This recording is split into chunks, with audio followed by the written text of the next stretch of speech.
Yo, it's your boy David Banner, Mr. Mississippi. What up, though? This is Merce, the greatest rapper alive. My name is Brian T. Check out my movie Fast and the Furious Tokyo Drift coming out June 16th. Hey, yo, this SNOOP and you watching In the Cut, man. All right? Snoop Dogg is having a party in Hollywood at the newly renovated club Element.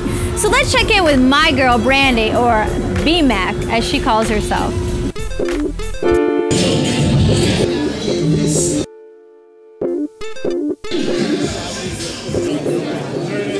I'm your host, B-Mac, and you are watching In the Cutz. We are here today at the Hip Hop Gaming League Championships.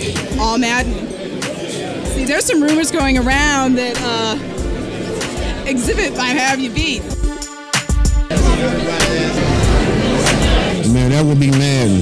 That's my game, you know what I'm saying? I've been a football fan ever since I was 5 years old, you know what I'm saying? This Madden game is like really a dream come true. Man, I'm playing a little Madden. I see it all up on the thing. I'm playing a little bit. Oh, really? See, now, I heard that there's a little war going on between Exhibit and Snoop and Madden. So who do you think is going to take on? I don't know, man. Snoop is a beast. I was on tour with Snoop. He's a monster. You know who Bruce Lee is? Bruce Lee, the baddest motherfucker that do karate. Jet Li is his student.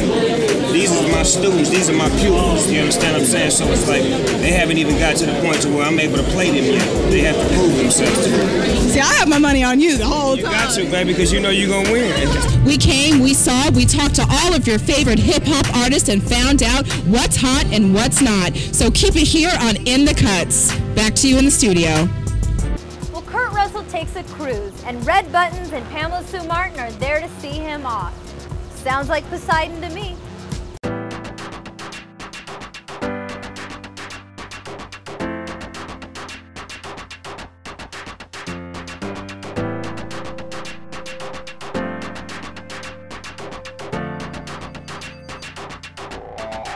You see the movie? When we get on the ship, it's going to turn over. No.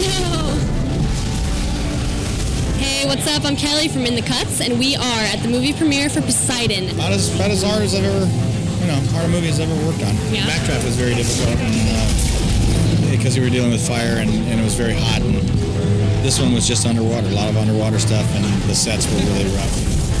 All the activities lent themselves to getting hurt at one point or another.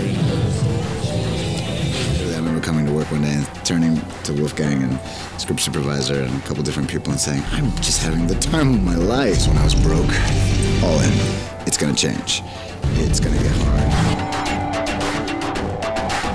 The song was called I Won't Let You Fall. All of the characters having their own personal journey. It's basically about supporting someone and loving them unconditionally no matter what happens. An audience can begin to click into that and relate to these people.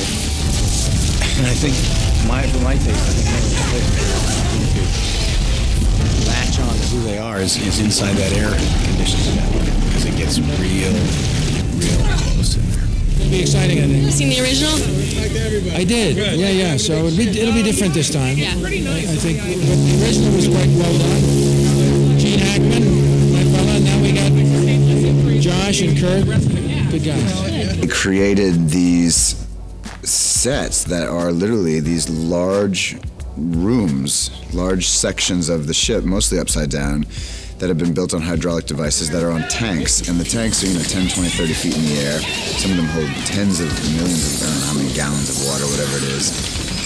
But the devices themselves can move and collapse in a similar way to a ship that is collapsing. So you're inside these situations where it is actually collapsing around you and the walls literally are imploding and the fires are being blown at you, and there are physical elements to it. And the fact of the matter is you are dancing basically on top of a roof in a sense, and the roof is not designed to be walked on. And the ship is getting more claustrophobic and more painful to deal with as you're moving through these sections.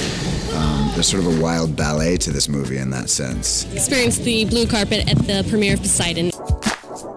I don't think I want to go on any cruises unless the crew has names like Doc, Gopher, and a musical bartender.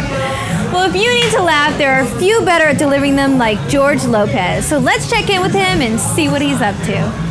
What's up, everybody? You are now in the cut with me, Leonisha Slater, and tonight we are celebrating Ann and George Lopez at the National Kidney Foundation. Let's check it out and get in the cut.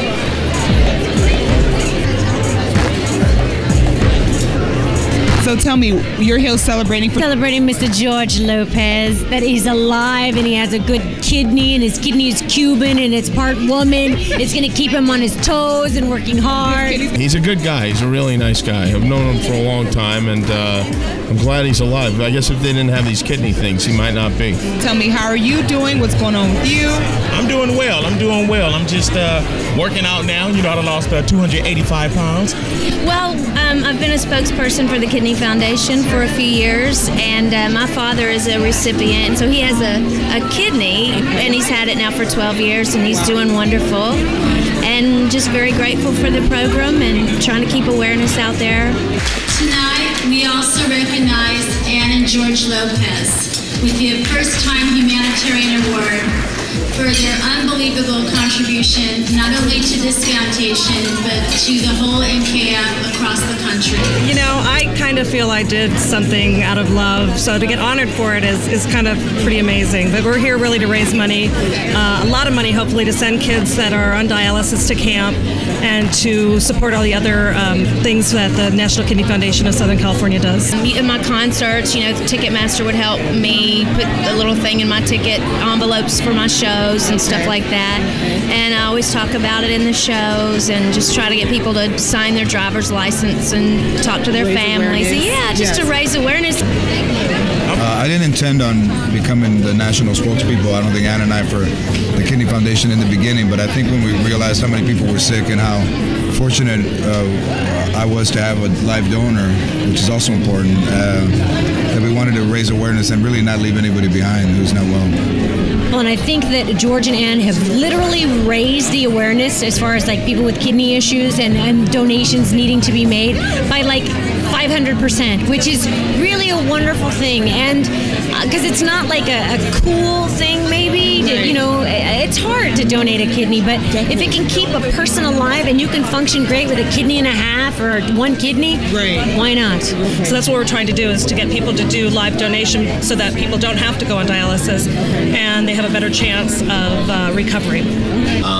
Also very educational. Until I met George, I didn't know that Mexicans had kidneys. Thank you, everybody, for watching In the Cut with me, Leonisha Slater. I hope you enjoy our show about the National Kidney Foundation. I'm taking it back to the studios, but I'll see you soon. Bye. Good stuff. I really like George. Well, that does it for me. Next week, we'll take you to a function chaired by Lisa Gibbons, go to the Prism Awards, see a fashion show, and so much more. We'd like to thank Billy and Lori for their hospitality here at Saddle Ranch Universal. And I'm Amy Weber, and you've been watching In the Cut. Hi, I'm Jimmy Kimmel. Hey, this is Dina Carter. I'm David Mamet. Hey, this is George